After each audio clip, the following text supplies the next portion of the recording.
اللہ تعالیٰ فرماتا ہے اگر کوئی آدمی جہنم کا راستہ اختیار کرے گا تو دنیا میں بھی عذاب ہے ان کے لیے اور آخرت میں بھی عذاب ہے، اور جو لوگ نیک عمل کرتے ہیں دنیا میں بھی ان کے لیے امن و امان ہے اور آخرت میں بھی ان کے لیے امن و امان ہے۔ اللہ تعالیٰ قرآن مجید میں فرماتا ہے من عمل صالحا من ذکر او انثى وهو مؤمن فلنحيينه حیاة طیبہ، جو بھی شخص ہو چاہے مرد ہو عورت ہو،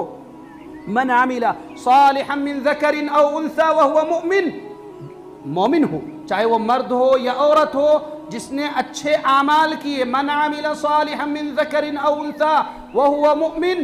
فَلَنُحْيِيَنَّهُ حَيَاةً طَيِّبَةً، تو ہم اس کی دنیاوی زندگی کو پاکیزہ بنا دیں گے، ہم اس کی زندگی کو بہتر بنا دیں گے۔ یہ قرآن میں اللہ تعالیٰ نے گارنٹی لی ہے۔ جو آدمی نماز پڑھتے ہیں، توحید پر قائم رہتے ہیں، کتاب و سنت پر عمل کرتے ہیں، ان کے لیے اس دنیا کے اندر بھی امن و امان ہے۔ وقتی طور پر وہ تکلیف اٹھا لیں لیکن دل اس کے منور ہیں، اطمینان حاصل کرتے اللہ کے ذکر سے۔